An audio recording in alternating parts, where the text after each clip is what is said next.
Ajit પવારનું plane crash દુર્ઘટનામાં નિધન થયું છે। તેઓ 66 વર્ષના હતા। બુધવારે સવારે બારામતી એરપોર્ટ પર લેન્ડિંગ દરમિયાન તેમનું ચાર્ટર્ડ પ્લેન ક્રેશ થયું હતું। અજીત પવાર મહારાષ્ટ્ર પંચાયત ચૂંટણી માટે બારામતીમાં જનસભાને સંબોધવા બારામતી જઈ રહ્યા હતા।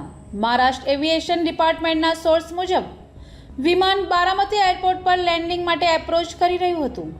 પહેલીવારમાં પાયલટને રનવે સ્પષ્ટ દેખાયો નહીં, તેથી તે વિમાનને ફરીથી ઊંચાઈ પર લઈ ગયો। રિપોર્ટ અનુસાર તે સમયે વિઝિબિલિટી લગભગ 2000 મીટર હતી।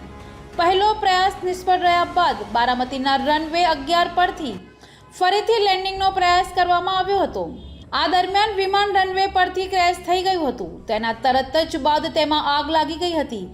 એવી પણ માહિતી મળી છે કે લેન્ડિંગ દરમિયાન પાયલટે કોઈ ઇમરજન્સી સિગ્નલ આપ્યું નહોતું। તેણે મેડે કોલ પણ કર્યો નહોતો। ઘટના સમયે બારામતીના ફ્લાઇંગ ક્લબમાં કોઈ વિમાન ઉડાન પણ નહોતું। Bureau report NTC news Navsari.